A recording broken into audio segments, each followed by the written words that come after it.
had no idea that right beside that 1-inch spot was a loose block, with my digging and patching materials hidden inside.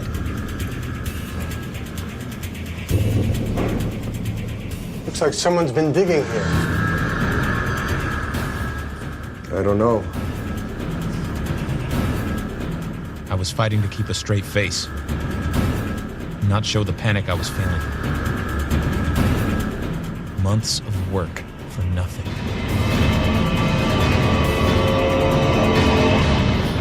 I felt like my heart was pounding out of my chest, and I was about to hyperventilate. But it'd be good if you get someone to fix it. I don't want to get blamed for it.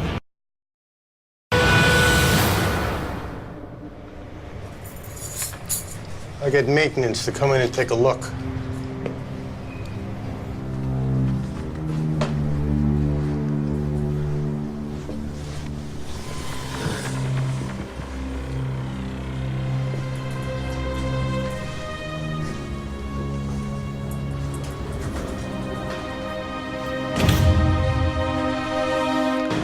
This was on a Friday, and I knew that by Monday afternoon someone would come and look at that wall, and I'd be in the hole. That did not leave me enough time to get through the rest of the wall. Deputy Miller said that it would appear that some of the mortar around some of the blocks had been tampered with. Not removed, but tampered with. And we put it down, we'd make out a work order, turn it into maintenance. It would place in the jail log of the observation of the correction officer. I'd spent months on this plan, and now I had 48 hours to pull off a completely different escape. Escaping during recreation was the only other choice I had. If I could get over the wall, then I could run to a spot on the roof where I could slide down to a lower section and follow my original escape route. But if I were to find a way to reach the top of the wall, the razor wire would be an obstruction, preventing me from being able to reach the fence behind it.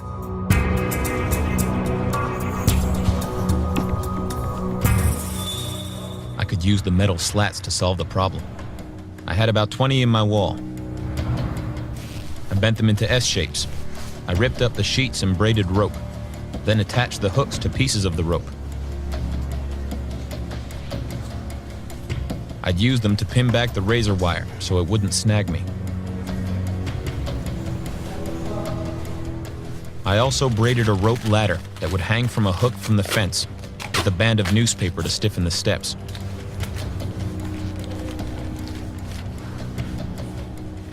I needed a pole to hoist the ladder up. I used 4 3-foot sections of rolled up paper that could fit together into one long pole, about 12 foot long. On what would be the top section of the pole, I rigged an arm coming out off the tip of it, at an angle of about 120 degrees.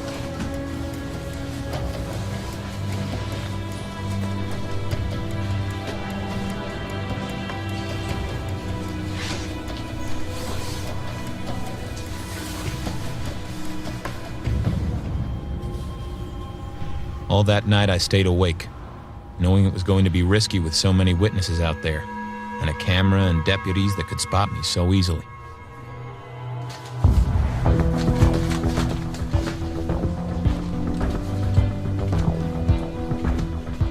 By Saturday morning, I had everything together, and I was ready for them to let us go to recreation. I put my red clothes on top of my blue clothes, and after lots of adjustments and tying stuff to my legs and torso, I was able to conceal my ladder, straps, and sections of the pole inside my clothes without it being too noticeable.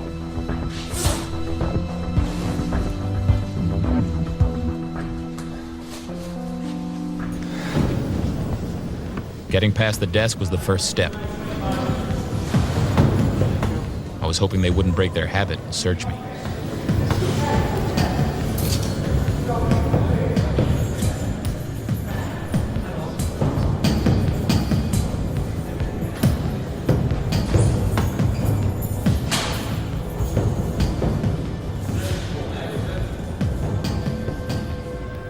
Hey, what do you got there?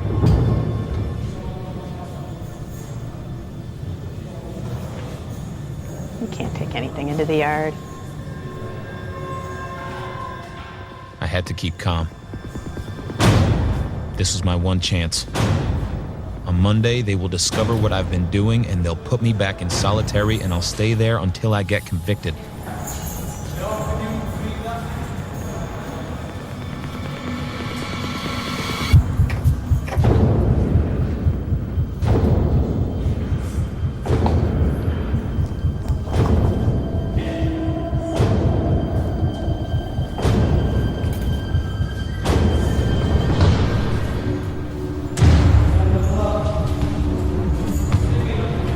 Now I was out in the rec yard, and this is where my big challenge began.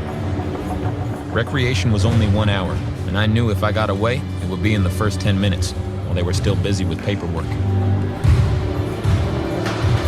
There were 2 ways I could be spotted, either by the deputies looking through the window onto the rec area, or on CCTV camera. But I was pretty sure that the camera would have a blind spot. The deputies couldn't see the entire rec area from behind the desk.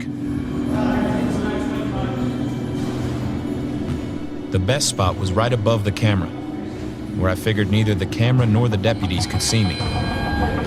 But the razor wire there was grouped into a tighter pattern with little gaps. The other spot had bigger gaps in the razor wire and also had a small outcrop of building that I might be able to climb up. But I was pretty sure it was in view of the camera. I was real close to being inside of the deputies. I decided to try the first spot. I went around all the prisoners and told them what I was doing. Keep your mouth shut. And not to snitch on me. I assembled the pole, attached my rope ladder to the end, and lifted it up. But after several tries, I decided the grouping of razor wire there was too tight, and I couldn't get through to the fence. This was the only safe spot, and now it was out of the question.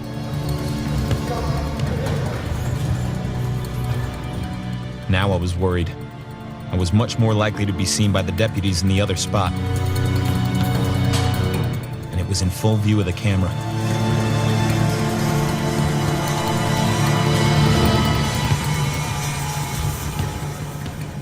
This was one of the most nervous times of my life,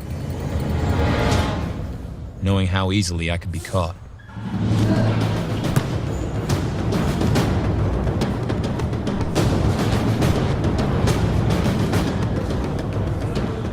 I positioned myself next to the small outcrop of building. I had to work as quickly as possible and hope that by the time they noticed, it would be too late. I reassembled the pole.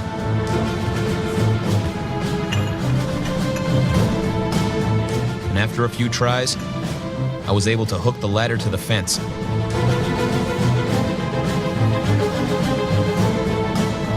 I used the building to help myself up. I climbed up, hooked one leg over an upper ladder step to hang on, and used my hands to work with the razor wire and make an opening. Then my prison uniform got snagged, so I had to leave it hanging there, like a red flag.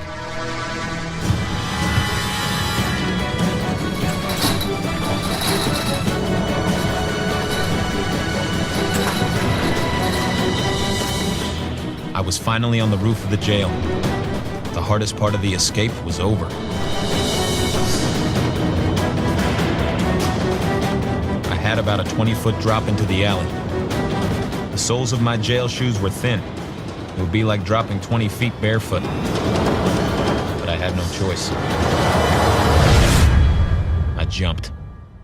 John Parsons has escaped from jail in Ross County, Ohio. He is now on the run.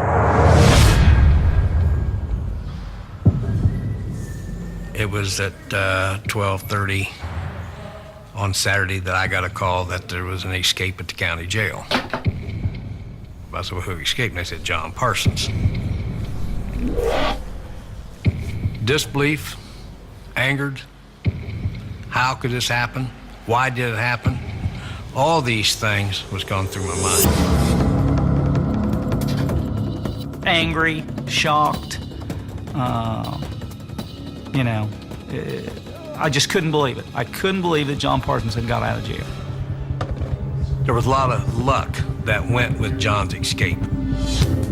We believe that there was a diversion within the jail to draw the attention of the other CO. We believe John Parsons made his daring escape at that particular time. Also, the camera out in the rec area was just a outdated camera. Sometimes it worked, sometimes it didn't, and luck was on his side.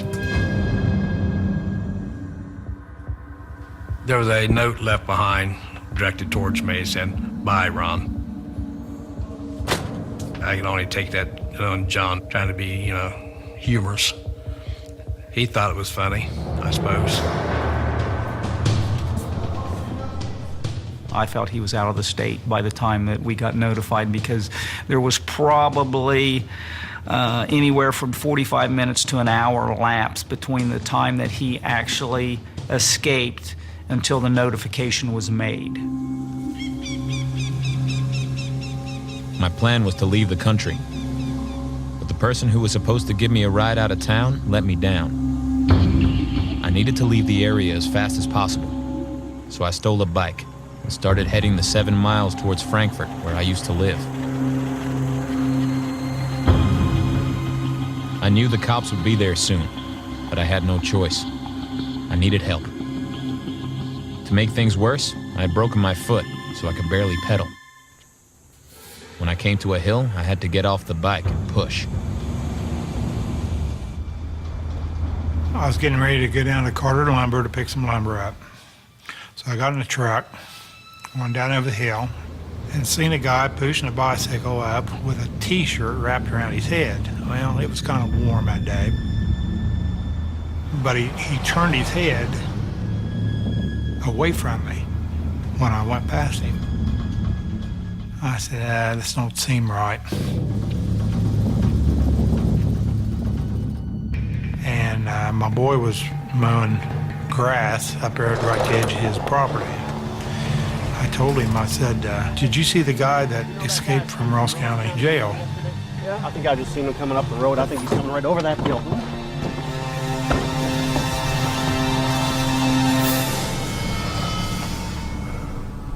So we stood there for a few minutes. There he is, there he is. And he come up around the corner. That's him, there's no doubt that's him. And then all of a sudden he looked up, and as soon as he looked up, he knew we was watching him. So my boy took off running down there where he'd went in the woods, off the side of the road. Scott got on his cell phone right then and called 911. I'd been chief for 7 years, and that's the first time I ran from my house, lights and siren in my car. We responded immediately to that scene, and we're at the exact location where John Parsons had went into the woods off this bicycle. We could secure the perimeter just because that was the perimeter, was the roads that encircled it. We literally put a ring of steel around a 3-mile area. It was probably some of the most rugged terrain in Ross County, but we felt we probably had a pretty good shot at him. I had a head start on them. Soon I could hear the bloodhounds and helicopters approaching. So I was trying to keep moving as fast as I could, while doing as much backtracking and zigzagging as I could to throw the hounds off. We gridded off at the area and did skirmish lines and went down through the woods inch by inch looking for John Parsons. I felt that John Parsons would not be taken alive. I honestly felt we would end up, or somebody would end up killing John Parsons in a shootout. I was headed in the direction where there seemed to be the least noise from quad bikes or dogs barking. Pretty soon, that forced me into a bottleneck. I knew I couldn't cross any fields, or I'd be spotted in the open.